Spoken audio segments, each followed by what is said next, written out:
ನಮಸ್ಕಾರ ಮಿತ್ರರೇ, ನಾವೀಗ ನೋಡೋದು ನಾಸಾ ಸಂಸ್ಥೆಯ ಕ್ಯೂರಿಯಾಸಿಟಿ ಎಂಬ ಮಾರ್ಸ್ ರೋವರ್ ಬಗ್ಗೆ.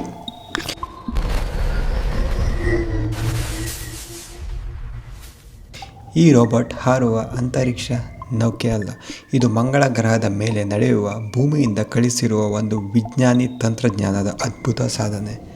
ಈ ರೋಬೋಟ್ಗಳು ಇತ್ತೀಚೆಗೆ ತುಂಬ ಅಡ್ವಾನ್ಸ್ಡ್ ಟೆಕ್ನಾಲಜಿ ಯೂಸ್ ಮಾಡಿ ಅದನ್ನು ತುಂಬ ಕಡೆ, ಅಂದರೆ ಭೂಮಿಯಿಂದ ಹೊರಗಡೆ ಈ ಬೇರೆ ಜಗತ್ತಿಗೆ, ಪ್ರಪಂಚದ ಬೇರೆ ಕಡೆ ಅದನ್ನು ಬಳಸಿ ಅಲ್ಲಿಂದ ಆ ಎನ್ವೈರ್ಮೆಂಟ್, ಆ ವಾತಾವರಣದ ಬಗ್ಗೆ ಸಂಶೋಧನೆ ಮಾಡೋಕ್ಕೆ ಯೂಸ್ ಮಾಡ್ತಾ ಇದ್ದಾರೆ.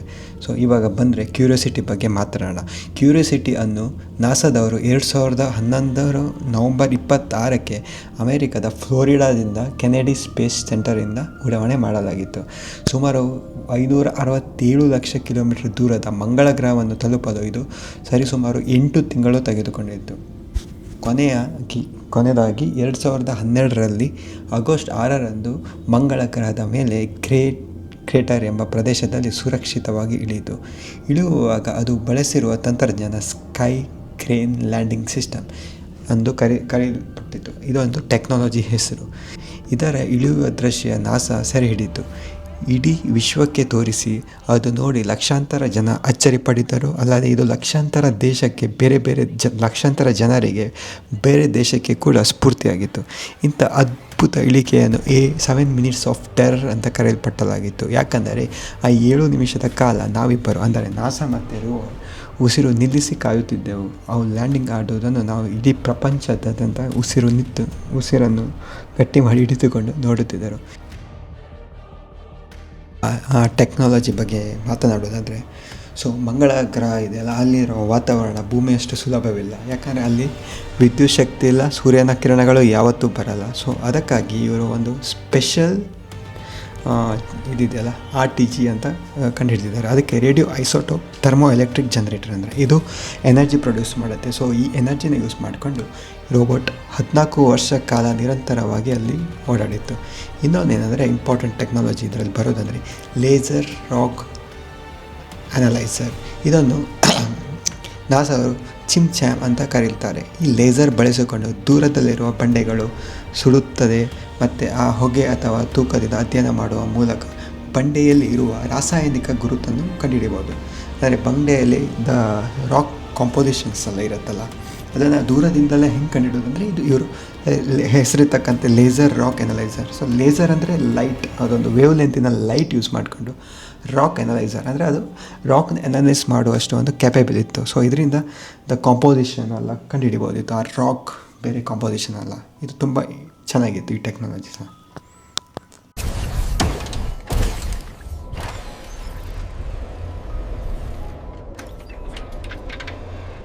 ಅದಂತರ ಇನ್ನೊಂದು ವಿಷಯ ಬರೋದಂದರೆ ನೇವಿಗೇಷನ್ ಹೆಂಗೆ ಮಾಡೋದಂದರೆ, ಯಾಕೆ ಇಲ್ಲಿಂದ ಯಾರೂ ಕಂಟ್ರೋಲ್ ಮಾಡೋಕ್ಕಾಗಲ್ಲ.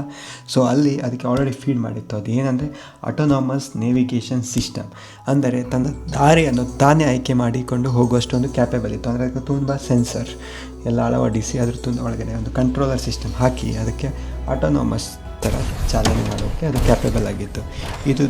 ಇದು ಸಹ ಅದರದ್ದೊಂದು ಇಂಪಾರ್ಟೆಂಟ್ ಪಾರ್ಟ್ ಆಗಿದೆ. ಸೊ ಇದು 3 ಇಂಪಾರ್ಟೆಂಟ್ ಟೆಕ್ನಾಲಜಿ. ಇದಲ್ಲದೆ ತುಂಬ ಇಂಟರ್ನಲ್ ತುಂಬ ಟೆಕ್ನಾಲಜೀಸ್ ಯೂಸ್ ಮಾಡ್ತಾರೆ. ಅದು ಹೇಳ್ತಾ ಹೋದರೆ ಈ ಒಂದು ವಿಡಿಯೋ ಸಾಲಲ್ಲ.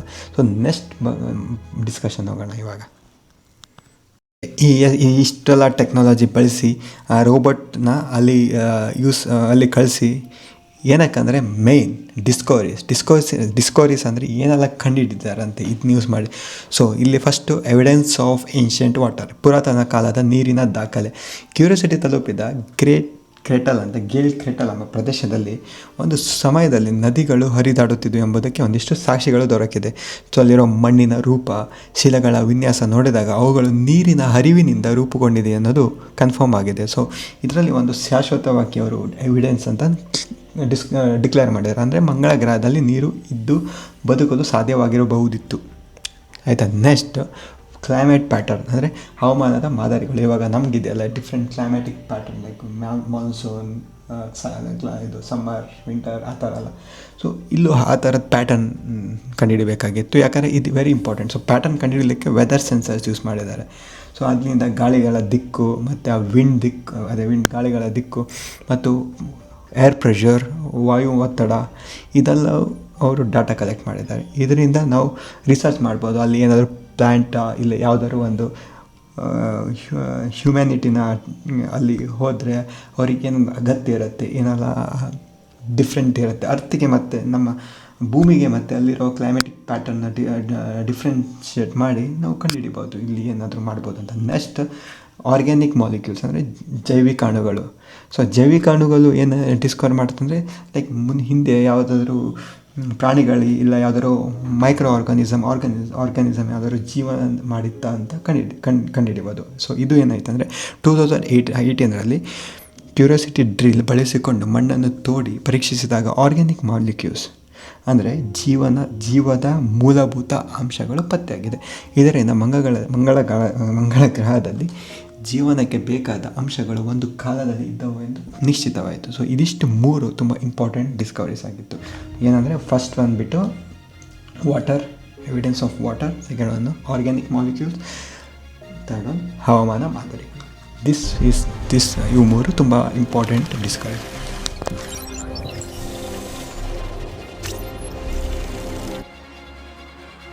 ಎಷ್ಟು ಇಂಪಾರ್ಟೆಂಟ್ ಇದು ಯಾಕೆ ಮಾಡಿದ್ದಾರೆ ಅಂತ, ಇದರದ್ದು ರೀಸನ್ ಯಾಕಂತ, ವೈಟ್ ಮ್ಯಾಟರ್ಸ್.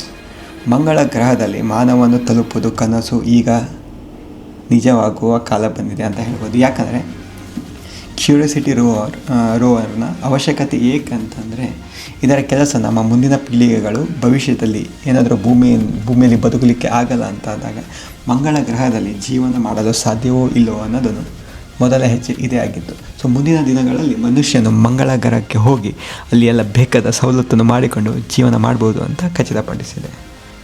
ಇನ್ನೊಂದೆಡೆ ಆ ಆವಿಷ್ಕಾರಗಳು ನಮ್ಮ ಭೂಮಿಯ ಕುರಿತಾದ ಅಧ್ಯಯನಕ್ಕೂ ಬಹಳ ಸಹಾಯ ಮಾಡುತ್ತದೆ. ಹವಾಮಾನ ಬದಲಾವಣೆ, ಜೈವಿಕ ತತ್ವಗಳು, ಗ್ರಹಣ ನಿರ್ಮಾಣ ಈ ಎಲ್ಲರ ಬಗ್ಗೆ ನಾವು ಹೆಚ್ಚು ತಿಳಿದುಕೊಳ್ಳಬಹುದು. ಒಟ್ಟಿನಲ್ಲಿ ಕ್ಯೂರಿಯಾಸಿಟಿ ನಮಗೆ ಮಂಗಳ ಗ್ರಹವಲ್ಲ, ಭವಿಷ್ಯದ ಭೂಮಿಯನ್ನು ತೋರಿಸುತ್ತದೆ. ಇದು ಕೇವಲ ರೋಬೋಟ್ ಅಲ್ಲ, ಇದು ಮಾನವನ ಅಸಾಧ್ಯ ಕನಸುಗಳ ಸಾಧನೆಯಿಂದ ಸಂಕೇತ. ಇದು ಕೇವಲ ವಿಜ್ಞಾನ ಅಲ್ಲ, ಇದು ಭಾವನೆ. ಮನುಷ್ಯನ ಕನಸುಗಳು ಎಷ್ಟು ದೂರ ಹೋಗಬಹುದು ಎಂಬುದಕ್ಕೆ ನೀಡಿರುವ ಉತ್ತರವೇ ಈ ರೋವರ್. ಇನ್ನು ಮುಂದೆ ನಾವೇನು ಸಾಧಿಸಬಾರದು, ನಾವು ಯಾರನ್ನು ತಲುಪಲಾರದೆ. ನೀವು ಇಂಥ ವಿಜ್ಞಾನ ಕಥೆಗಳು, ನಾಸಾ ಮಿಷನ್ಗಳು ಮತ್ತು ಮಂಗಳ ಗ್ರಹದ ಅಚ್ಚರಿರಹಿತ ವಿಷಯಗಳನ್ನು ಇಷ್ಟಪಡುತ್ತೀರಾ? ಹಾಗಾದರೆ ಈ ಚಾನಲ್ಗೆ ಸಬ್ಸ್ಕ್ರೈಬ್ ಮಾಡಿ, ಲೈಕ್ ಮಾಡಿ. ಇಷ್ಟವಾದಲ್ಲಿ ನಿಮ್ಮ ಅಭಿಪ್ರಾಯ ಹಾಗೂ ಕಮೆಂಟ್ಗಳನ್ನು ಕೆಳಗಡೆ ಬರೆಯಿರಿ. ಧನ್ಯವಾದಗಳು.